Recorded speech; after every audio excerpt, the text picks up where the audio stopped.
We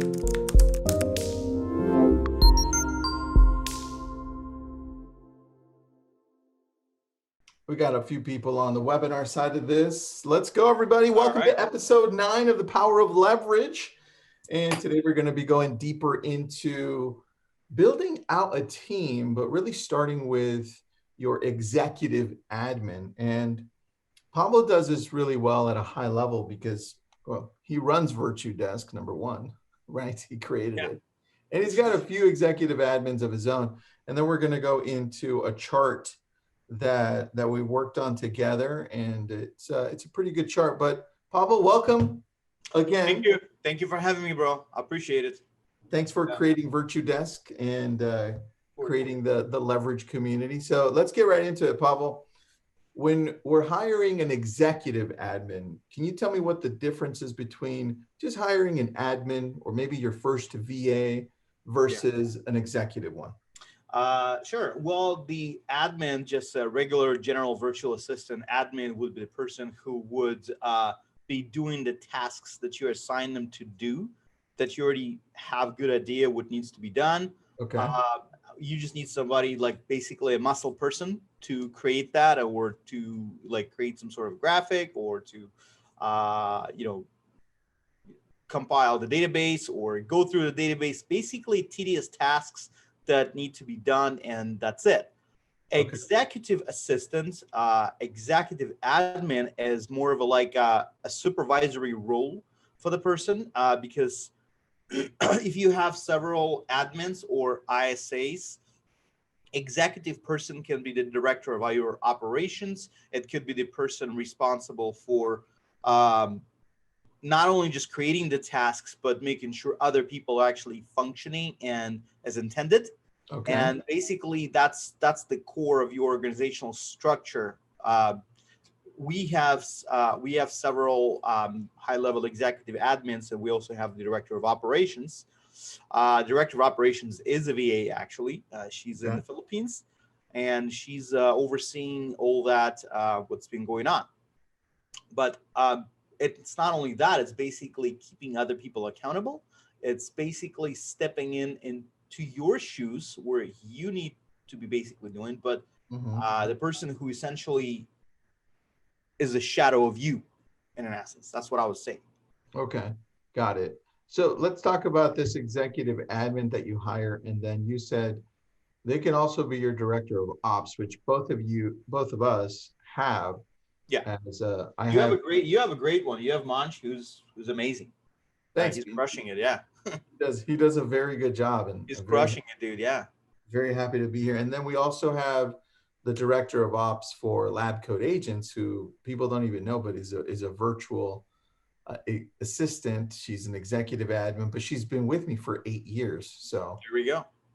It's developed into something absolutely amazing. So can we talk about the director of ops a little bit? What does that look like in your world? What would somebody with that title do for your business?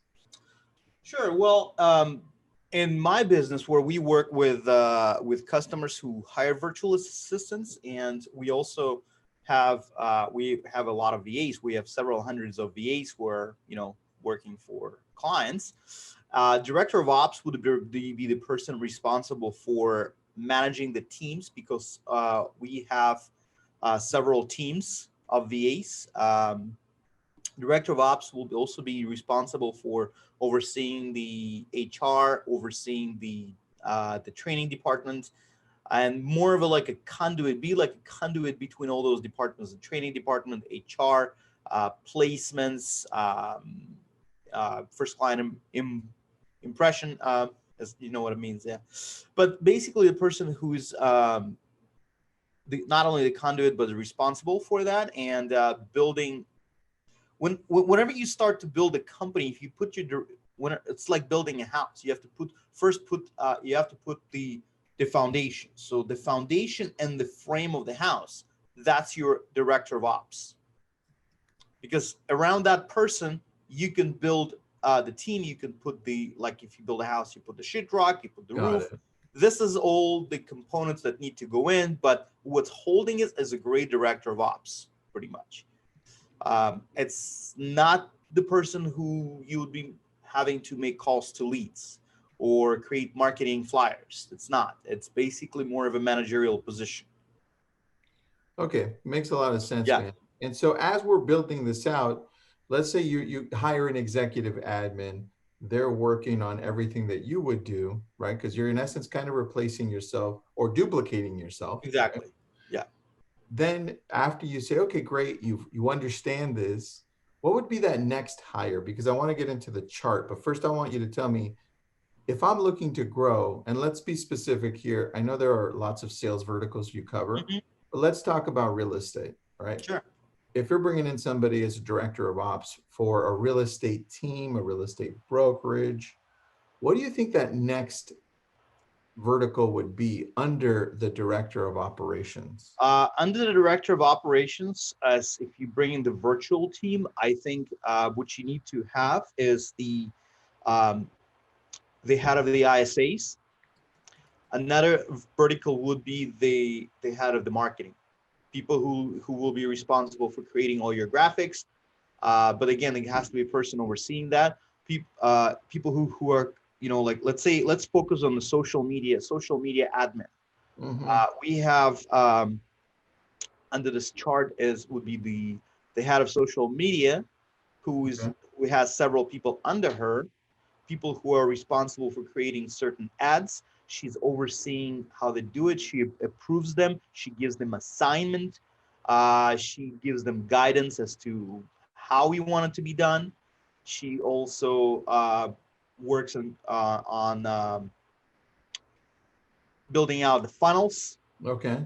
You know, that's the head of the marketing. So All that right. will be the next. So you think if we're looking at this on the real estate side, right? Mm-hmm. We're looking at creating a kind of like a sales department with ISAs, reaching out, receiving the leads, incoming leads, and that part, and then the marketing part as well. Exactly. I agree with you, man. Two separate. Yeah, because marketing and sales are totally different things. Marketing is what brings you the leads, and sales is what actually your agents who are converting them, or No, the I ICs who agree with you. schedule appointments. But it's the job of the agent to actually convert it.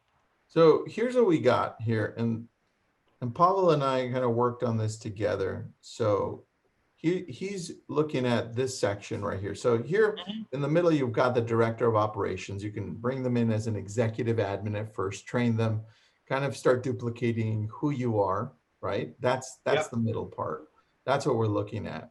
And then you would take one of these two, depending on where you're at first, whether it's a lead coordinator, who's your Mm-hmm. sales manager, or a marketing manager, right? And Yep. you go Exactly. either way depending on where you get most of your business, right? Like for us, Pavel, we get a lot of business from online leads, right? So So that'll be the marketing manager and lead coordinator. Yep. exactly. The very first one I hired was Jacob Fry, right? This was my There we lead go coordinator. for lead.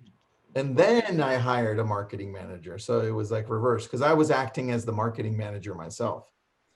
So now we go in here, and this is where you can help us out, Pavel, because as we go in here, first of all, the lead coordinator is somebody who's going to make sure that they're quarterbacking the whole system, right? Now, at the Correct. Yep. beginning, they're going to be handling everything, incoming calls, Oh, outgoing they'll be doing calls, everything. Yeah. everything. As you grow, though, you have some options here. And Pavel, once the lead coordinator gets established, what would you say is the next person to hire? Somebody who do Obviously, the incoming calls? yeah. I mean, get the ISA to do inbound, outbound. Inbound would be to accept the leads that come in from the leads you generate or people, and outbound is you call out your database, call out your expireds, your FISBOs. That's going to be your the ISA. Some people have several. Um, some we have teams who have ISAs for calling out expireds only and FISBOs. We have ISAs who are calling out to the database, the nurture database, the more of a warmer leads that are ready or almost ready, make them ready, kind of a Yeah, that's yeah, very true. staying And top of mind.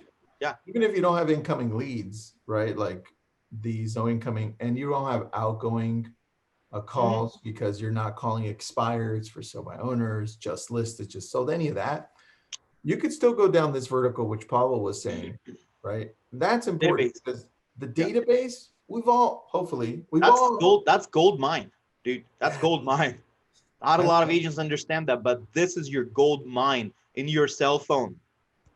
Yeah. And dude, look, this is all verticals. Yeah. This is not just real estate. It's all sales verticals. For any business, exactly. Yeah. So this is why I'd love to go deeper on hiring one ISA for your database, making sure that they're calling those that are active, and making sure that your second person is calling those that are not active, kind of like they're dead, right? Yeah, until they resurrect them or bury them. Yeah, and that's where your lead coordinator comes into play too, because they're going to be the ones creating the automated systems that help bring back these old database leads. So automation through text and email and all of that. And then in some cases, like with you, Pavel, you have a real estate company as well. I do. We have recruiting as well. And we do that. Yeah, we have a ISA calling out the recruiting. We have Lori Baldwin. She's a designated broker of my company, and she's working very hand in hand with Jay, who's doing recruiting calls for her. Sense. Yeah, and he's also working for Sunit. Oh, nice. Sunit does a great job. Yes, he's doing recruiting for his company as well. He only sold, I think, 250 million in volume last year. Oh, that's it? That's it. Oh, come on. Dude, you need to step up, bro. I'm behind him. Sunny, if you're listening, Sunny, you need to step up. He's beating me by 110,000, so. That's it, huh? It's just crazy. All right, let's go to the second part of this on the lead coordinator. Because for us, we had this coming in. We eventually cut this off though, but we're looking to bring this back in. And that's ISAs for outgoing calls. We have ISAs for incoming calls for more of like a receptionist kind of a. Yeah, it's just making sure that if our agents don't get a hold of these as they're coming in, we have an ISA that's reaching out to them. Whether it's, I know it says incoming calls, but what about all those leads that come in and don't have a phone number or email? You need to find them. Exactly. You can find everybody right now. In this day and age, you can find everybody. That's the key. And then outgoing, right? This is where you hire somebody that you train. Hopefully the lead coordinator has gotten so well that they can train this one on expires, for sale by owners, just listed, just sold, all of the outgoing calls that you want. And then an ISA roaming one is one that goes between both. Sometimes this ISA gets a little behind, this one gets a little behind, and they go between both, right? So they have the skill to do both. That's it. So that's the lead coordinator one. And Pavel, let's go to the marketing one, because I think— Let's go to the marketing. We work very closely with marketing. Yeah, I think they're both equal, just depending on They are, Tristan. And the marketing manager, we have a marketing manager, Sarah, and she's she's pretty much in charge of what you outlined right there. We have an ads manager, we have graphic designer, we have a newsletter manager, we also have social media manager, we also have email marketing person that she's in charge of writing the email specific language you want it to be included. Not just, we try to make our emails stand out, and they do.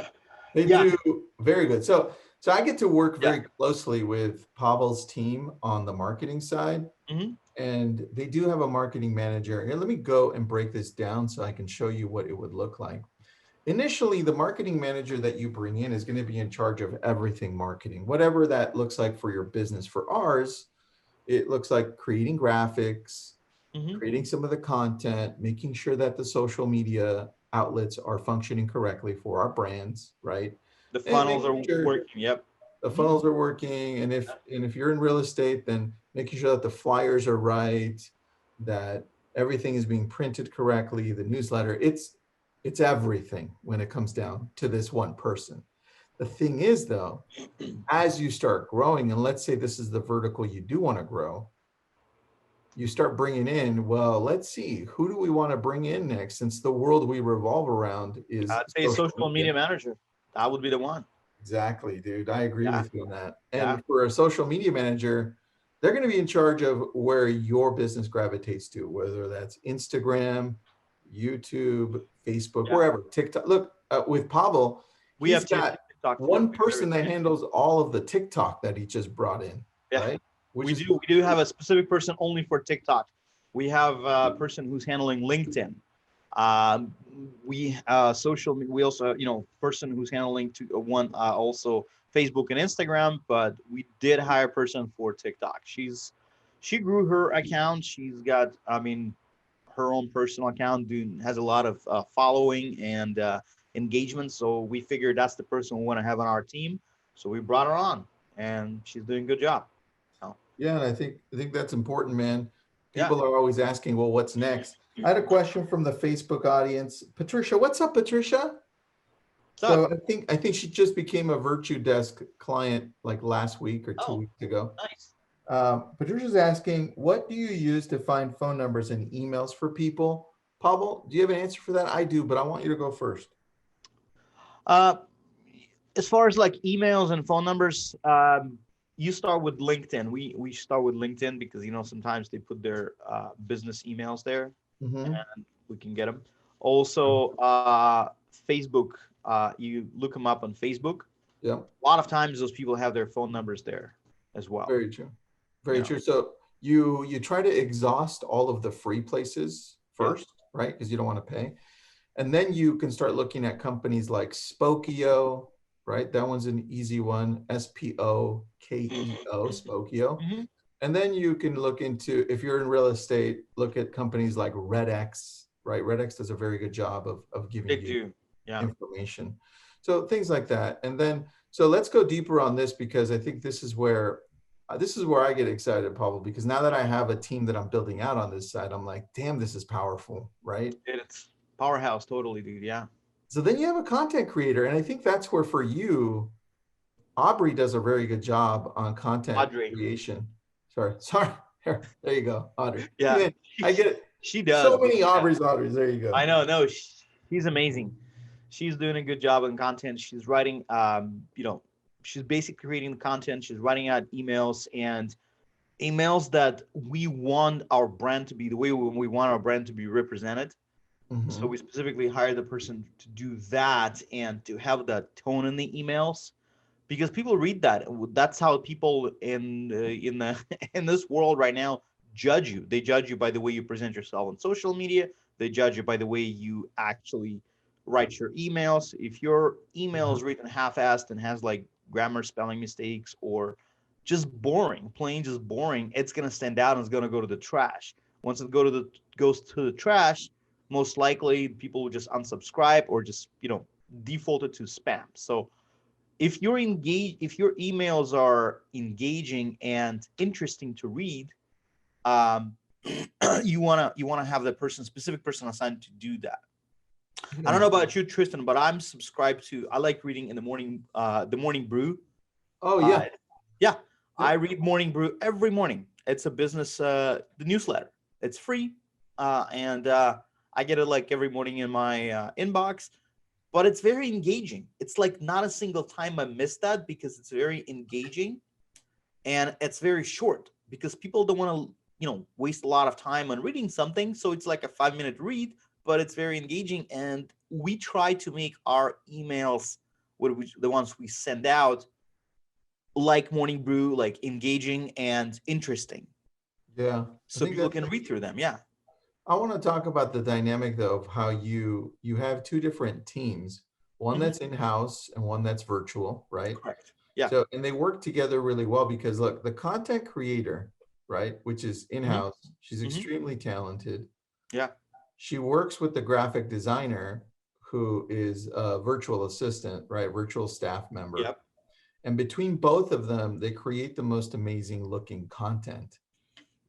And that's the same across everywhere, because I know if you go over to the lead coordinating side, you have James, and then you also have Fatima, right? So exactly, it's a good mix. And I think people people forget that on a virtual staff, you can have it mixed, you can have it just virtual, you can have it all in-house, but I think ideally what it looks like for best results is a Hybrid, mix. yeah. Yep, I Yeah, agree. and that's what we do. We do hybrid, and it's a lot of time I talk to agents that say, "Oh, I need to, go with a VA," and then once they, get some money in the door, say, "Well, now I need to hire somebody local." I say, "Great, hire somebody local." They say, "Well, then I need to get rid of the VA that I love." I said, "No, you don't have to get rid of the VA that you love. You can have both, because that's how you grow. You grow when you actually add, not where you cut. If you cut somewhere to add somewhere else, it's not growth. It's basically being stagnant. So if Yeah, you're growing, that's what you do.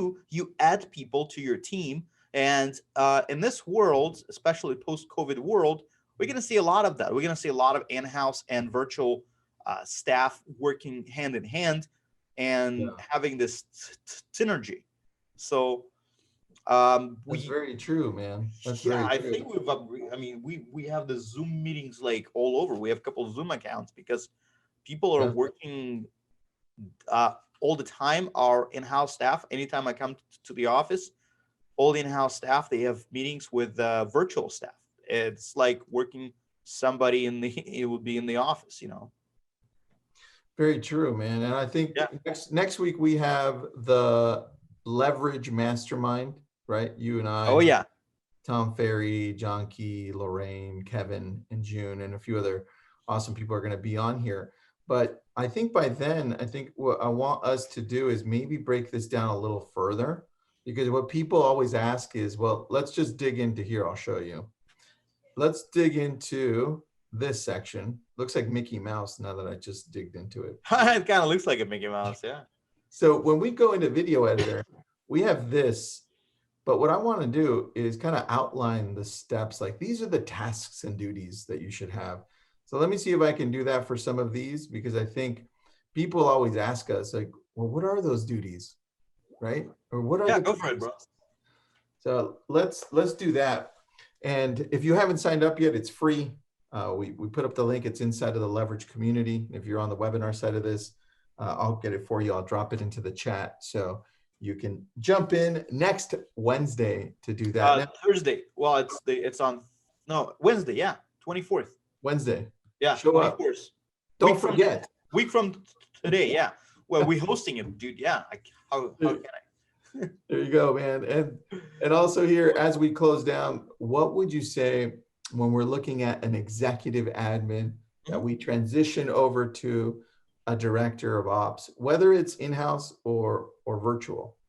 What are the qualities that you're looking for somebody that's really high level like that? Well, the person needs to have independent thinking.